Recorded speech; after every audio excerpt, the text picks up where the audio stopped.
로마서 1장 8절부터 17절까지의 말씀입니다. 우리 다 찾으신 줄 알고 다 같이 합독하겠습니다. 먼저 내가 예수 그리스도로 말미암아 너희 모든 사람에 관하여 내 하나님께 감사함은 너희 믿음이 온 세상에 전파됨이로다. 내가 그의 아들의 복음 안에서 내 심령으로 섬기는 하나님이 나의 증인이 되시거니와 항상 내 기도에 쉬지 않고 너희를 말하며 어떻게 하든지 이제 하나님의 뜻 안에서 너희에게로 나아갈 좋은 길 얻기를 구하노라. 내가 너희 보기를 간절히 원하는 것은 어떤 신령한 은사를 너희에게 나누어 주어 너희를 경고하게 하려 함이니 이는 곧 내가 너희 가운데서 너희와 나의 믿음으로 말미암아 피차 아니함을 얻으려 함이라. 형제들아, 내가 여러 번 너희에게 가고자 한 것을 너희가 모르기를 원하지 아니하노니 이는 너희 중에서도 다른 이방인 중에서와 같이 열매를 맺게 하려 함이로되 지금까지 길이 막혔도다. 헬라인이나 야만인이나 지혜 있는 자나 어리석은 자에게 다 내가 빚진 자라. 그러므로 나는 할 수 있는 대로 로마에 있는 너희에게도 복음 전하기를 원하노라. 내가 복음을 부끄러워하지 아니하노니 이 복음은 모든 믿는 자에게 구원을 주시는 하나님의 능력이 됨이라. 먼저는 유대인에게요 그리고 헬라인에게로다. 복음에는 하나님의 의가 나타나서 믿음으로 믿음에 이르게 하나니 기록된 바 오직 의인은 믿음으로 말미암아 살리라 함과 같으니라. 아멘.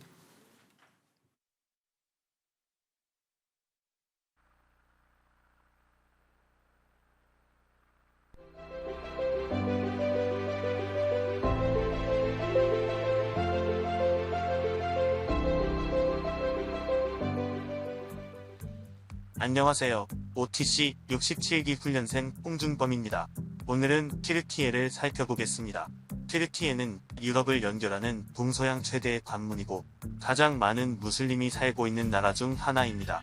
지금은 이슬람으로 뒤덮였지만 이곳은 신약 성경 사도행전의 배경이 되는 곳입니다. 카파도기아에 가면 버섯 모양의 기암들이 사방에 깔려 있습니다. 그들은 이곳에 지하 도시를 건설하고 둥글 교회와 학교를 만들어 생활했습니다. 기독교가 국교가 된 후 교회가 타락해 갈대도 초대교회의 신앙과 전통을 지키기 위해 노력했던 곳이 바로 이 땅입니다. 현재는 콘야라고 불리는 이곳 역시 사도 바울을 통해 초대교회의 부흥이 있었던 곳입니다. 그러나 지금은 이슬람의 영향력이 강하여 복음 화율이 0.1%도 안 되는 지역이 되었습니다. 여러분, 이곳을 위해서 기도해 주십시오. 튀르키예 남부 도시 가지안테프에서 약 33km에 위치한 내륙 지역에서 규모 7.8의 지진이 발생했습니다. 튀르키예 남부 도시 인근에서 규모 7.8과 7.5의 강진이 연이어서 발생했습니다. 튀르키예 지진으로 인한 사망자 수는 오늘도 많이 늘어났습니다. 사망의 그늘에 앉아 죽어가는 나의 백성들 절망과 굶주림에 갇힌 저들은 내 마음에 오랜 슬픔 고통의 멍에에 매여 울고 있는 나의 자녀들 나는 이제 일어나 저들의 멍에 지금도 살아계신 삼위 하나님, 간절히 바라기는 이 튀르키예 땅 가운데 하루속히 주의 복음이 전파되기를 소원합니다. 전심으로 날 구하면 만나 주시겠다고 약속하신 주님, 그들이 이번에 당한 어려움을 통해 주님을 간절히 찾게 하옵소서. 이번 지진을 통해 튀르키예 땅에 사는 모든 이가 생사화복을 주관하시는 분이 오직 한 분 하나님이신 줄 깨달아 알게 하소서. 그들을 향한 하나님의 뜻과 섭리가 무엇인지 깨닫게 하시며 그들의 완고한 심령이 부드럽게 되어 하나님께 반역했던 그들의 모습을 회개하고 주님께로 돌아오게 하소서. 당신의 은혜가 아니면 그들이 생명을 얻을 수 있는 기회가 결코 없습니다. 많은 선교사들을 보내주시고 그들을 통하여 복음의 역사가 일어나게 하옵소서. 튀르키예에서도 찬양과 경배를 받으시기에 합당하신 유일한 우리 주 예수 그리스도의 이름으로 기도합니다. 아멘.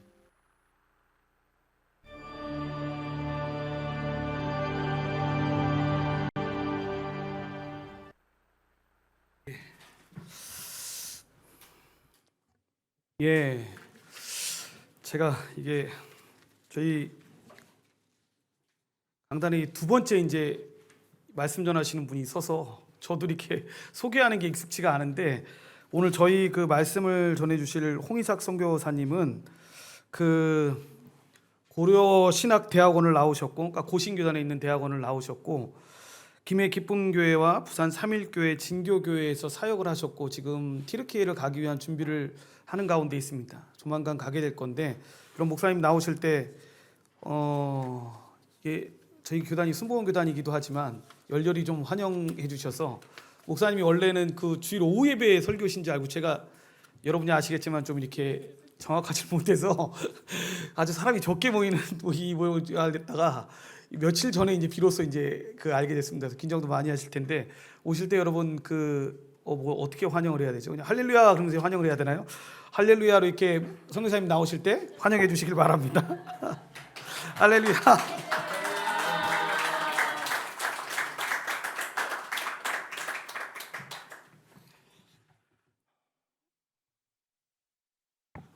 네, 먼저 함께 기도하고 우리 함께 말씀드리도록 하겠습니다. 살아계신 주님 감사합니다. 이 시간 이 부족한 종을 또 주의 몸된 교회에 또 말씀 전하기 위해서 불러주시니 감사드립니다. 아버지, 이곳에 주의 말씀 전할 때에 우리의 심령이 또 부드러워지게 하시고, 다시 한번 이 복음의 능력이, 복음의 감격이 되살아나는 그 귀한 은혜가 우리 모두에게 있게 하여 주시옵소서. 감사드리며 우리 주 예수 그리스도의 이름으로 기도드립니다. 아멘. 할렐루야. 네, 교단이 좀 달라가지고 그런지 문화가 좀 다른 것 같습니다. 제가 보통 할렐루야 하면 보통 이제 같이 함께 할렐루야 하시거나 아니면 아멘 하시는데, 인사 좀 다르게 하겠습니다. 반갑습니다. 네, 반갑습니다. 저는 앞서서 설명해 주셨던 것처럼 저는 고신교단의 홍준범 목사이고요. 제 선교명은 홍이삭 선교사입니다. 사실 제가 아까 앞서서 영상을 틀었었는데요. 제가 이제 훈련 받으면서 제가 이제 편집했던 영상인데, 저는 부끄러워서 고개를 못 들겠더라고요. 약간 숙제 같은 영상이었거든요. 그래서 이 과제물이었는데 영상을 하나 이제 주면 좋겠다고 하셔가지고 제가 터키 관련된 걸 찾아봤는데 좀 마땅치가 않아서 제가 보여드렸는데, 저는 참 부끄러웠습니다. 근데 어쨌든 간에 이 부족한 종을 또 귀한 교회에 불러주셔서 너무 감사하고요. 교단은 달라도 이 시간 원래 이제 목사님께서 정말 이 교회를 잘 목회하시고 또 말씀으로 또 복음으로 잘 가르치려고 하신다는 그 열정을 잘 알고 있습니다. 그래서 참 오기 전에 참 부담이 되었고, 또 사실 이 강단에 지금 올라서 있는 것도 참 부담인데, 저는 오늘 어떤 그 말씀을 전할 때에 저의 이 복음의 열정이, 그리고 이 복음에 대한 감격이 여러분들에도 좀 옮겨가서 여러분들 또한 이 복음으로 충만하게 사시는 그런 은혜가 있으시기를 축복합니다.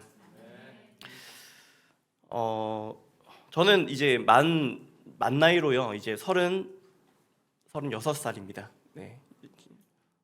좀 동안입니까? 네. 되게 놀라시는 것 같은데. 네, 36살입니다. 제가 한참 유년주일학교 다니던 그 시기는 저희 한국교회의 부흥의 시기의 끝자락이었던 것 같습니다. 그때 이제 제가 저희 아버지께서 교직에 계셔가지고 참 이사도 많이 하고 교회도 많이 옮겨 다녔었습니다. 그래도 그때 유치부나 초등부, 유년부 이런 데 가면은 항상 아이들이 넘쳐났습니다. 제 또래 아이들이 많게는 100명, 200명, 300명 되는 그런 유년주일학교를 저는 나왔었습니다. 여러분들 잘 아시는 것 같이 한국교회의 부흥은 우리 1908년, 1906년, 1908년 이렇게 대부흥으로 시작해서 한국교회의 부흥이 쭉 이어져 옵니다. 그때 클라이막스는 한 7, 80년도에 이제 수많은 교회들이 생겨나기 시작하죠. 교회에 많은 사람들이 쏟아져 들어오기 시작하고요. 그리고 교회는 한국 경제의 급성장기와 맞물려서 교회 역시도 급격하게 성장하기 시작합니다. 흔히 말하는 메가처치들이 많이 생겨나죠. 도시교회에서는 많게는 10,000명, 또 수만 명씩 모이는 그런 교회들이 생겨나기 시작하고요. 그리고 교회만 커졌던 것이 아니라 기독교 매체들이 많이 자라나기 시작합니다.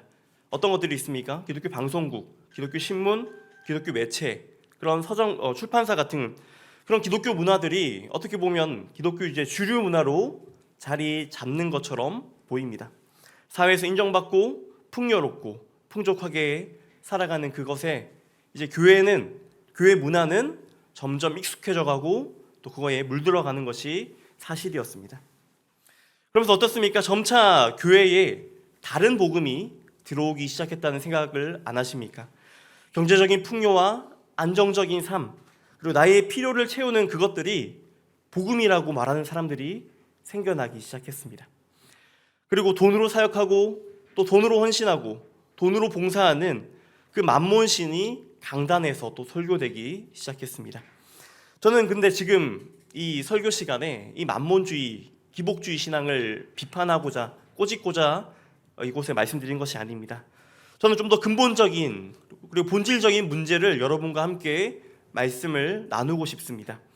이보다 근본적인 문제는 무엇입니까? 그것은 바로 우리 삶 가운데 복음으로 충분하지 않다는 데 있습니다. 우리의 삶에서 복음으로 충분하지 않는 것이죠. 우리가 입술로는 어떻게 말합니까? 복음이면 충분합니다. 주님 한 분만으로 만족합니다라고 우리는 많이들 고백합니다. 하지만 실제로는 그렇게 우리는 그러한 삶을 살지 못한다는 것입니다. 우리 안에 어떤 마음이 깔려 있습니까? 이제 내세의 구원은 이루었으니까 이제 이 땅에서 뭔가를 성취하고 이뤄내기를 원하는 것이 우리 마음 가운데 가득합니다. 내세의 구원은 따놓은 당상이니까 이제 이 땅 가운데서 잘 먹고 잘 살 궁리를 하는 것이 우리의 현실이라는 이야기죠. 당장 저만 해도 그렇습니다. 저는 목회자로서, 선교사로서 이제 하나님의 부르심을 받고 저기 저 멀리 나간다라고 하지만 제 안에서도 여전히 이 땅의 좋은 것들, 안정적이고 보다 더 유익이 되는 것들을 구할 때가 참 많이 있음을 부끄럽지만 고백하게 됩니다. 살아도 주를 위해서 살고 죽어도 주를 위해 죽겠다라고 다짐하고 또 그것이 그 부르심이 저에게 확실하고 나아가지만 제 안에 어디 가서 말하기 부끄러울 정도로 복음 이외에 다른 것들이 가득할 때가 참 많이 있습니다. 이런 저도 제 나름대로 확고한 소명이 있었습니다. 제가 처음 이 소명을 받았을 때가 언제냐면요. 제가 고등학교 1학년 때였습니다. 제가 고등학교 1학년 때 필리핀으로 단기 선교를 갔었습니다. 여러분 혹시 단기 선교 한번 가보셨습니까? 네, 많이 안 가보셨나 보네. 네, 저는 고등학교 1학년 때 처음 필리핀으로 단기 선교를 떠났었습니다. 그때 저에게 뜨거운 신앙이 있어서 저희가 어떤 선교에 대한 부르심이 있어서 갔던 것은 아니고요. 그저 제가 좋아하는 여학생이 그때 단기 선교를 간다 하기에 그렇게 아무 생각 없이 따라갔었습니다. 그때 단기 선교가 한 10일 정도 갔었는데요. 그때 수요 예배가 현지 교회, 한인 교회에서 있었습니다. 그 전까지는 모태신앙으로서 하나님에 대해서 귀로는 들었고 또 성경 지식은 아는 편이었습니다. 하지만 그 전까지는 하나님을 만나지는 못했었습니다. 경험적인 신앙은 없었던 것이죠. 그런데 이때 이 필리핀 현지 한인 교회에서 하나님을 만나게 된 것입니다. 특별할 것 없었던 그런 평범한 한인 교회 그 수요 예배에서 하나님의 마음을 알게 되었고요. 또 열방을 향한 하나님의 이루 말할 수 없는 그 슬픔을 알게 되었습니다. 그리고 복음 전파를 통하여서 하나님께서 영광 받으시고 또 기뻐하신다는 것을 그때 깨닫게 되었습니다. 그래서 그때 누가 시키지 않았지만 그저 혼자 하나님 저가 선교사로 나가겠습니다라고 서원하였던 기억이 있습니다. 그때 열방을 향한 하나님의 마음을 깨닫고 또 그 복음의 감격 가운데서 선교사로 나간다라고 이제 나아갔지만 이 마음이 오래 갔을까요? 그러지 못했었습니다. 계속해서 이어져 가지 못했습니다. 왜 그렇습니까? 제 마음이 금세 식어버렸기 때문에 그렇습니다. 하나님 나라를 향한 열망들이 사그라져가고 어느새 세상이 주는 그런 쾌락과 즐거움과 세상이 주는 그 좋은 것들에 중독되어서 하나님 나라는 새까맣게 잊어버리고 그냥 그렇게 하루하루 살아가다 가던 것이 저의 모습이었습니다. 근데 이것이 과연 저만의 모습이겠습니까? 교회를 10년, 20년, 30년 평생을 다녔든지 어떤 직분을 가지고 있든지 상관없이 우리 안에 어떠한 생각이 자리 잡고 있습니다. 그 생각이 무엇입니까? 내 삶 가운데 복음 말고도 다른 무언가가 있었으면 내가 행복할 텐데, 복음 말고 다른 무언가가 내 삶 가운데 채워져야지만 내가 만족할 텐데 라고 우리는 은연중에 생각한다는 것입니다.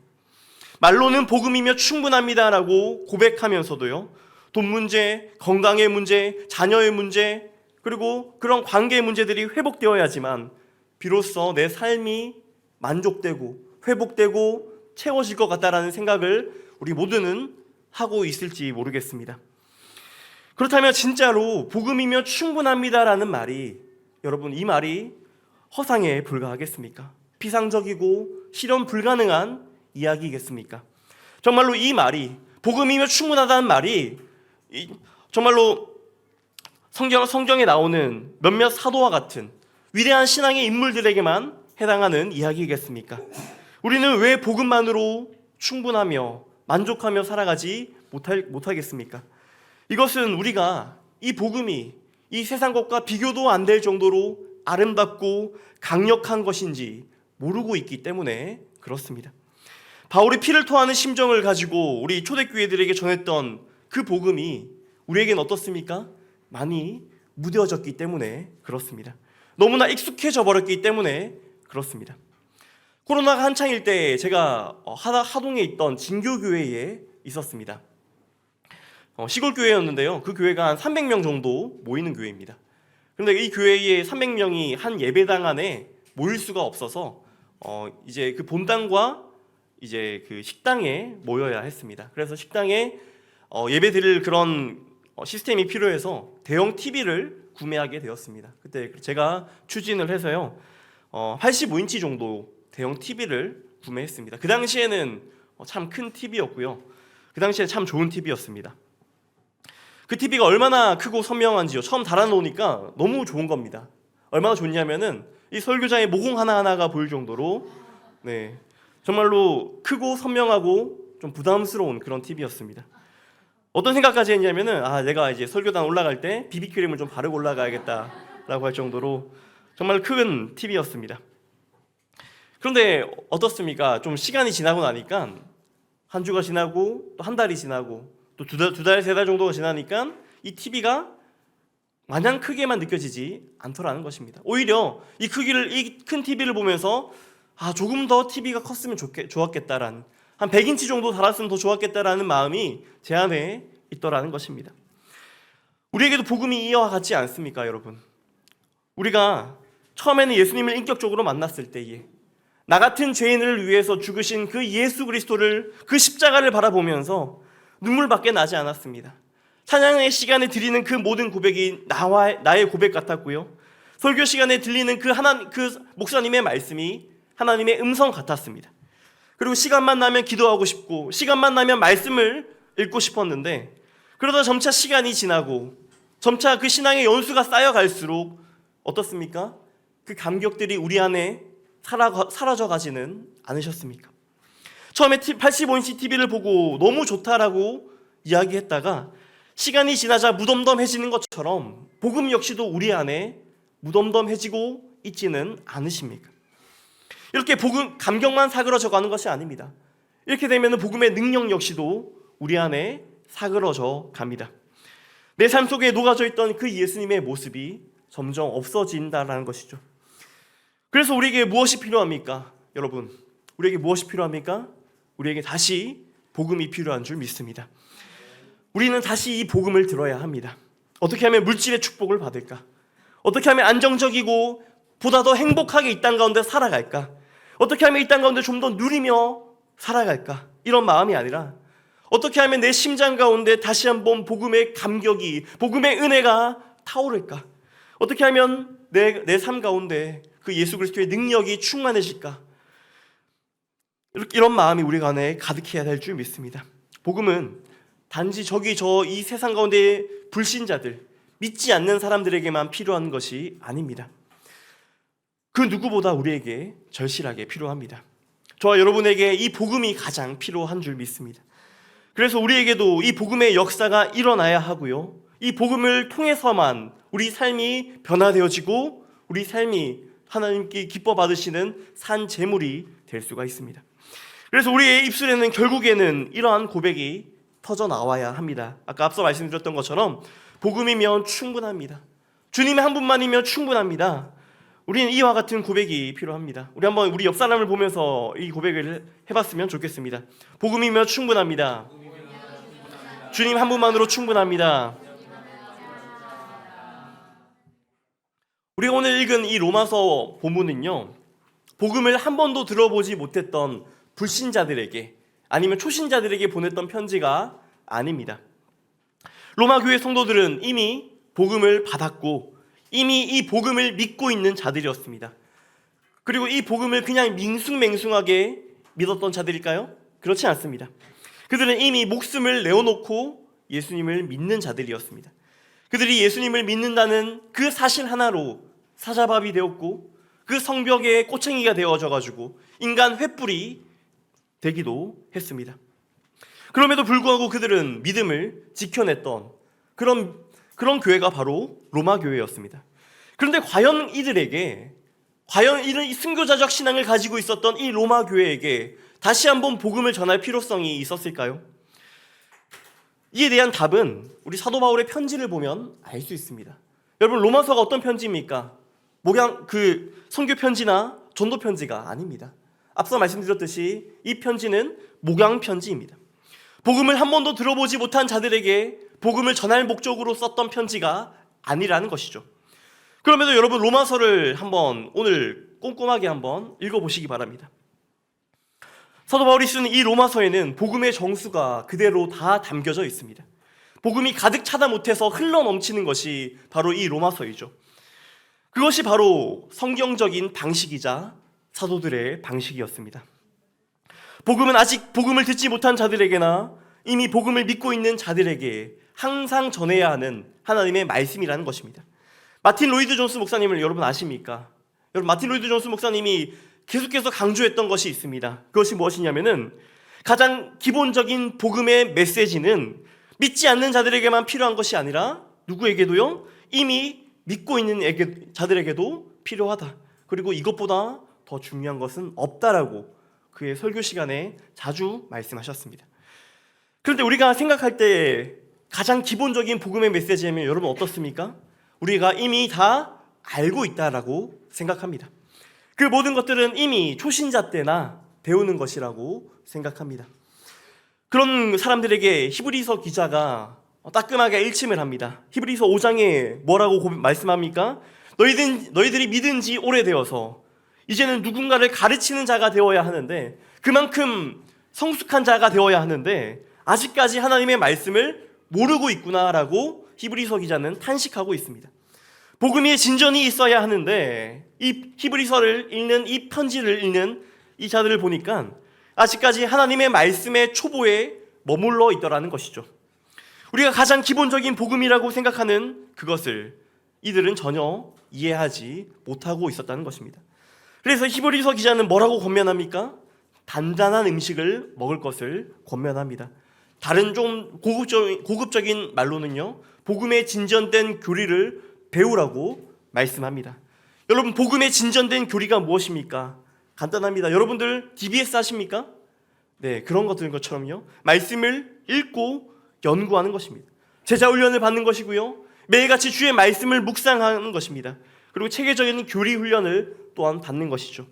단단하고 질기지만 영양가 있는 음식을 매일같이 먹으라는 것입니다. 언제까지 묽은 죽만 먹으며 살아갈 수 없다는 것이죠. 사랑하는 성도 여러분, 여러분 마음 가운데 혹시나 그런 마음이 있진 않으십니까? 예수를 믿기만 하면 되지. 그렇게까지 알아야 되나? 그런 건 목회자들이나 신학생들만 알면 되지라는 마음이 우리 안에 있을지 모르겠습니다. 그런데 이것은 아주 위험한 생각입니다. 왜 그렇습니까? 이것은 성경을 기록하신 하나님의 뜻을 반하는 것입니다. 성경을 하나님께서는 우리 어떻습니까? 하나님께서는 우리가 성경을 더 알기를 원하십니다. 성경을 더 사랑하기를 원하십니다. 더 나아가서 성경에 대한 그 무지와 무관심이 우리 안에 없기를 원하십니다. 그렇게 우리는 이 말씀을 통해서 하나님은 누구신지, 구원은 무엇인지, 믿음은 무엇이고, 온전함과 거룩은 어떻게 이루어가는 것인지, 성령 충만은 무엇이고, 영생은 또한 어떻게 이루어지는 것이고, 종말은 어떻게 이 땅 가운데 실현될 것인지 말씀을 통해서 우리는 알아가야 한다는 사실입니다. 그런 의미에서 로마서의 저자는 오늘 본문에서 다시 말하고 있습니다. 우리 한번 띄워주시겠습니까? 로마서 1장 11절과 15절 말씀. 네, 한번 한 목소리로 같이 읽겠습니다. 시작. 내가 너희 보기를 간절히 원하는 것은 너희를 견고하게 하려 함이니 그러므로 나는 할 수 있는 대로 로마에 있는 너희에게도 복음 전하기를 원하노라. 아멘. 사도 바울은 지금 로마 교회 교인들에게 무엇을 하기를 원한다라고 말씀합니까? 신령한 은사를 나누어 주기를 원한다. 그리고요, 복음 전하기를 원한다라고 말씀하고 있습니다. 여기서 신령한 은사는 성경 원어로 보면요, 카리스마라는 단어입니다. 여러분, 카리스마 많이 들어보셨지 않습니까? 근데 이것을 문맥적으로 해석을 해보면요, 성령의 특별한 은사를 주겠다라는 말이 아닙니다. 여기서 말하는 신령한 은사, 즉 카리스마라는 단어는 사도 바울의 복음적인 가르침을 의미합니다. 그래서 조금 더 직역을 해보면은 내가 알고 있는, 내가 깨달은 이 복음의 진리를 너희 역시도 알기를 원한다. 내가 이것을 너희에게 전해주기를 원한다라는 말씀인 것입니다. 바로 이 부분은 로마 교회에만 해당되는 부분일까요? 그렇지 않습니다. 제가 생각했을 때 오늘날 이 현대교회, 이 한국교회, 특별히 이 온전한 교회에 더 필요한 말씀인 줄 믿습니다. 오늘날 설교자들이나 회중들 모두가 우리가 이미 복음을 다 알고 있고 복음을 다 믿고 있고 우리가 더 복음 가운데 살아가고 있는데 이 복음을 또 들어야 하나라고 우리가 의문을 품고 생각할 수 있습니다. 그래서 우리가 어떻습니까? 좋아 보이는 것들을 많이 첨가합니다. 가려운 것을 긁어줄 교회를 찾기도 하고요, 유튜브를 뒤적거리면서 우리 유전도사님이라고 하죠, 수많은 그 유튜브에 있는 설교자들의 말씀을 찾아다니기도 합니다. 그래서 내가 듣고 싶은 말씀, 내 영을 그저 채워줄 말씀들을 찾아다니는 것이 현실입니다. 여러분, 그런데 우리는 물론 그런 것도 좋지만요, 우리에게 가장 중요한 것이 무엇입니까? 다른 그 무언가를 제쳐놓고 우리는 이 항상 복음을 들어야 한다는 것입니다. 이미 복음을 잘 알아서 복음은 식상하고 지루한 것이라 우리 안에 생각된다면은 우리는 그 마음이 들 때부터 영적으로 쇠퇴할 수밖에 없다는 것입니다. 여러분, 1년 6개월간 고린도 교회를 사역한 이 사도 바울의 목회의 진수가 무엇인 줄 아십니까? 그 목회의 결정체가 무엇이었습니까? 두말할 것 없이 십자가의 도, 곧 복음이었습니다. 고린도전서 2장 2절 말씀 우리 한번 같이 읽겠습니다. 네, 준비됐나요? 네, 시작. 내가 너희 중에서 못 바꾸신 것 외에는 아무것도 알지 아니하기로 작정하였습니다. 여러분, 잘 아시는 바와 같이 고린도 교회에서 수많은 문제들이 일어났습니다. 분열이 일어났고요, 성적으로 타락했고요, 그리고 교회가 가질 수 있는 온갖 안 좋은 문제들이 고린도 교회에 일어났습니다. 겉으로 그렇게 문제가 많아 보이는 그런 교회에 사도 바울은 무엇이라 말씀하고 있습니까? 그의 처방전은 오직 단 하나였습니다. 지금까지 했던 그대로 오직 십자가의 도를 전하는 것, 오직 복음을 전하는 것, 그것이 사도 바울의 방식이었습니다.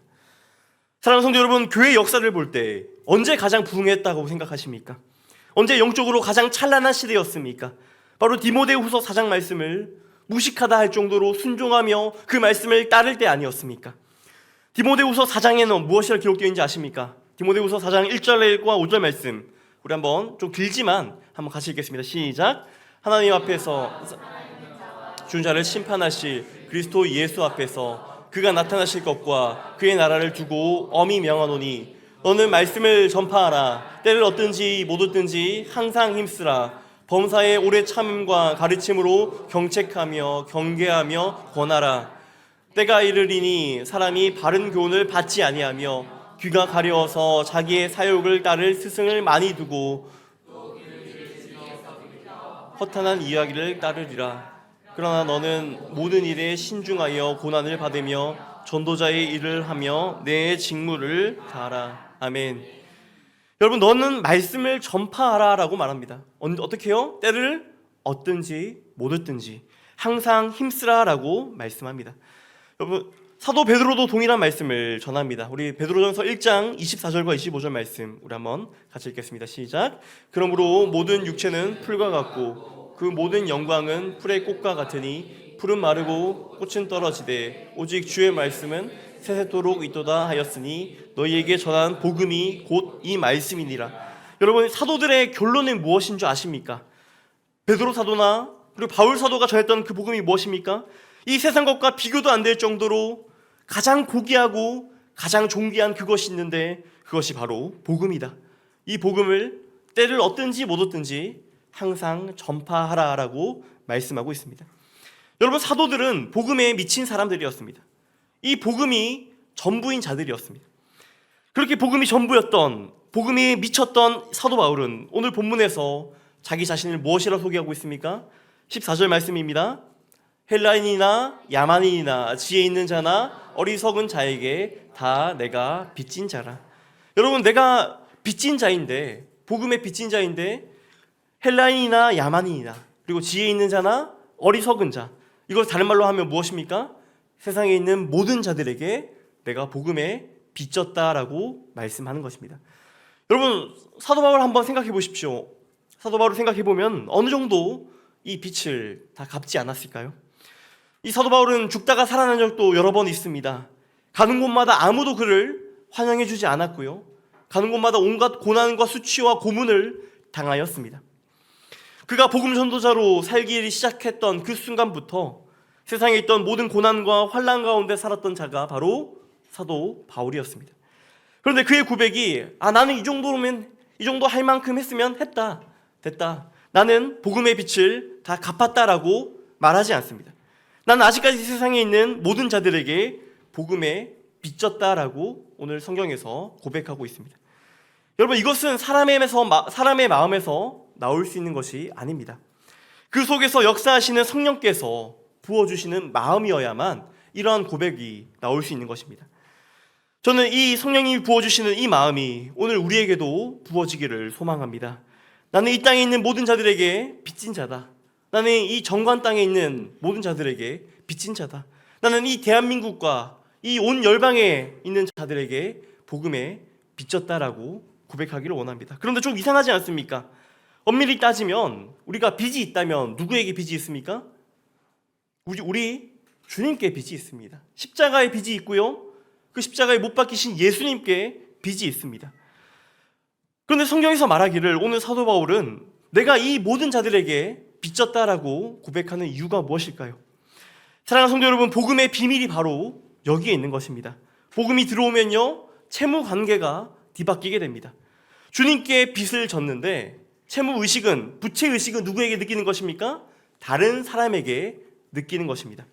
이게 바로 복음이 주는 마음이라는 것이죠. 이것이 바로 성령께서 주시는 마음입니다. 그래서 우리가 복음을 진짜 받은 자라면, 그 마음 가운데 복음이 충만하고 그 복음이 있는 자라면은 어떻습니까? 누가 시키지 않아도 우리는 복음의 빚진 자가 되어서 복음을 전파하는 것입니다.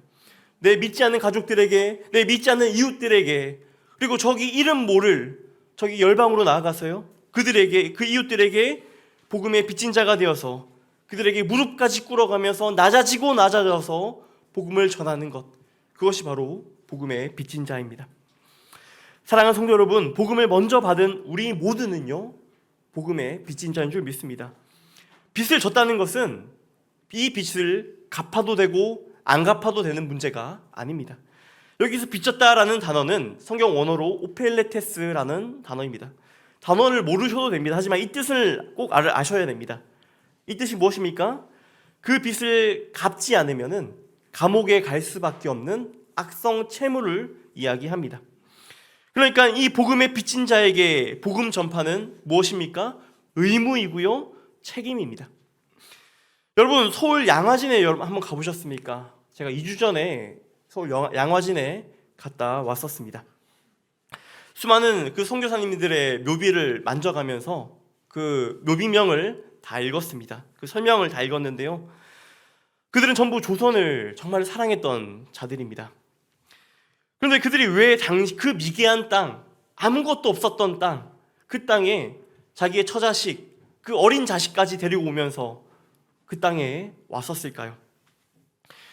그리고 때로는 전염병으로, 때로는 핍박으로, 때로는 칼로 목숨을 잃어가면서 그 조선 땅에 복음을 전하였을까요? 그들은 복음에 빚진 자들이었기 때문에 그렇습니다. 죄인들을 향한 그 하나님의 안타까움을 알았던 자들이고요. 그들 안에는 하나님이 계셨기 때문에 그들이 진정 소중한 것이 무엇인지 알고 있었던 자들이었습니다. 그 양화진 한켠에 가보면은 그 작은 무덤들이 아주 많은 것을 볼 수 있습니다. 그 무덤이 혹시 여러분 뭔지 아십니까? 바로 선교사들의 자녀들의 묘비입니다. 당시에 의료 기술이 발달하지 않는 조선 땅에서 원인 모를 질병으로 또 원인 모르게 사망한 그 유아들의 무덤을 보면서요. 정말 참 저는 복음에 비쳤다는 것 말고도 저는 그분들에게 한국에 오셨던 그 선교사님들에게 빚진 자의 마음을 가지게 되었습니다. 여러분 그 사람들이 어떤 사람들입니까? 세상의 관점으로 보면은 미친 사람들입니다. 정상인이 아닙니다. 그저 그 고국에서 미국에서 영국에서 호주에서 평안하게 잘 먹고 잘 살 수 있었습니다. 그런데 어떻습니까? 그것들을 다 포기하고 내려놓고 이 아무것도 없는 조선 땅에 와서 복음을 전하면서 자식도 죽고요, 아내도 죽고요, 그리고 자기도 죽는 그런 일들을 겪었습니다. 여러분 이 사람들이 세상의 관점으로 보면 어떻습니까? 미친 사람들입니다. 정상인이 아닙니다. 그런데 어떻습니까? 우리의 관점으로 보면은 하나님의 관점으로 보면요, 진정한 가치가 무엇인지 아는 자들이었습니다. 어떤 것이 진정한 기쁨이고 어떤 것이 진정한 가치인지를 알았던 것이죠. 저 역시도 이것을 깨닫고 이제 선교사의 길로 가게 됩니다. 저는 제가 무언가 잘나서가 아니라 믿음이 엄청 좋고 탁월해서가 아니라 저 역시도 그 그리스도의 아름다운 그 복음에 비쳤기 때문에 그 복음을 깨닫고 나니까 복음을 전할 수밖에 없는 자가 되어서 나가게 됩니다. 저는 그것을 알게 되니까 저의 삶의 목적이 완전히 달라지게 되었습니다. 많은 분들이 저에게 물어보십니다. 어떻게 선교사의 길을 가십니까? 그것도 참 어렵고 험난한 이슬람권 선교사로 가십니까? 라고 물어보는데요. 저는 이 질문에 관하여 한 가지밖에 답할 것이 없습니다. 그것이 무엇인지 아십니까? 나 같은 죄인을 구원하여 주신 하나님의 은혜에 그 은혜에 감격하여 나아갑니다. 그 은혜가 얼마나 크고 놀라운지 조금이라도 보답하고 조금이라도 그 은혜를 갚고 싶은데 갚을 방법이라고는 저 역시도 그곳에 나가서 복음 전도자로 살아가는 것, 그것밖에 없다라고 제 스스로 결론을 내렸기 때문에 저는 이제 나아갑니다. 제가 은혜를 받으니까 그 복음의 부채가, 그 십자가의 부채가 다른 사람들을 향하여 가게 되었습니다. 복음의 빚진 자로 살아갈 수밖에 없다는 것이죠. 그리고 이 복음의 빚진 자야말로 선교적 삶을 살아갈 수 있는 것입니다. 사랑하는 성도 여러분, 말씀을 맺겠습니다. 오늘 본문 말씀을 보니까 사도 바울 역시 믿음 좋다고 소문난 로마 교회에다가 그 순교자의 신앙을 가지고 있는 로마 교회에다가 내가 복음 전하기를 원한다라고 말씀하고 있습니다. 하나님의 권위를 가진 하나님의 권위를 가진 사도가 순교자의 신앙을 가지고 있는 초대교회들에게 다른 뭔가 엄청 수준 높은 것을 가르치지 않습니다. 오직 복음 전하기를 원했습니다. 그렇게 매일같이 여러분 복음을 묵상하고 복음의 능력 가운데 서 있다면 우리가 그제서야 깨닫게 되는 것이 있습니다. 무엇을 깨닫게 됩니까? 내가 복음의 빚진 자라는 사실을 깨닫게 됩니다. 우리는 다 복음의 빚진 자입니다. 복음의 빛을 주님께 졌지만 우리는 그 부채의식을 누구에게 느끼며 살아갑니까? 세상에 있는 모든 사람들에게, 이 열방의 주님을 모르는 자들에게 부채의식을 느끼며 살아갑니다. 우리는 복음의 빚진 자가 되어야지만 하나님께서 우리에게 주신 그 명령들을, 선교적 명령들을 행하며 살아갈 수 있습니다. 저는 돈으로 선교한다는 말을 정말로 싫어합니다. 돈이 있어야지만 선교할 수 있다는 말을 싫어합니다. 여러분, 선교는 누가 하는 건지 아십니까? 교회가 합니까? 선교사가 합니까? 선교단체가 합니까? 아닙니다. 하나님이 하십니다. 선교는 하나부터 10까지 하나님께서 주관하십니다. 그리고 하나님께서 그냥 혼자 하지 않으시고 도구를 사용하시는데요. 그 도구가 무엇인지 아십니까? 복음의 빚진 자들입니다. 주님의 신부된 교회를 사용하시고요. 그리고 이 온전한 교회를 사용하실 줄 믿습니다. 그것이 하나님 나라를 확장해가는 원리입니다. 바라기는 온전한 교회 성도님들 모두가 복음의 빚진 자로 살아가시기를 소원합니다. 제 개인적으로 부탁드리고 싶은 것이 있습니다. 저는 이제 튀르키예로 가게 됩니다. 이제 이 말씀에서 이제 제가 간단하게 기도 제목을 나누자면요. 이제 지금 튀르키예로 가려고 하는데 비자가 나오지가 않습니다. 90일 동안 이제 무비자로 여행을 갈 수는 있기는 하지만 장기적으로 머물 수 있는, 적어도 1년 정도 머물 수 있는 그 거주증이 나오지 않아서 저희 가정이 지금 골몰하고 또 기도하고 있습니다. 여러분 저희 가정을 생각날 때마다 기도해 주시고, 그리고 아까 앞서 봤듯이 영상에서 봤듯이 한때는 이 튀르키예 땅이 초대교회로 왕성했던 땅이었습니다. 한때는 부흥했던 땅이고 부흥의 진원지였던 곳입니다. 그래서 지금 어떻습니까? 우상들이 가득한 땅이고요. 이슬람이 거짓된 신이 그 땅을 장악하고 있습니다. 아까 99.8%라고 했는데 정확하게는 98% 정도가 이슬람이고, 그리고 그 가운데서 강경한 이슬람들이 참 많이 있습니다. 이들을 위해서 생각할 때마다 기도해 주시고, 또 이 땅을 위해서, 저희 가정을 위해서 기도해 주시면 참 좋겠습니다. 그래서 복음의 빚진 자들로서 하나님의 선교에 동참하시는 축복이 저와 여러분 모두에게 있기를 주님의 이름으로 축원합니다. 함께 기도하시겠습니다. 사랑해 주님 감사합니다. 아버지, 우리가 복음을 받은 자들로서, 우리가 복음을 믿은 자들로서 살아가게 하시니 너무나 감사드립니다. 하지만 이 복음이 우리 가운데 그저 닳고 닳아서 정말 우리의 타성에 젖어서 이 복음이 우리에게 아무런 능력이 되지 않을 때가 많음을 고백합니다. 주님, 우리 가운데 다시 오셔서 말씀하여 주시고 이 복음이 우리 안에 충만케 되게 하시고 복음의 감격으로 우리 삶이 움직이게 하셔서 우리가 복음의 빚진 자로서 살아가기를 소망합니다. 주님, 우리 한 명 한 명 붙드시며 또 복음의 빚진 자로서 이 열방을 향하여 품고 나아가는 우리 모든 성도들 되게 하여 주시옵소서. 감사드리며 우리 주 예수 그리스도의 이름으로 기도드립니다. 아멘.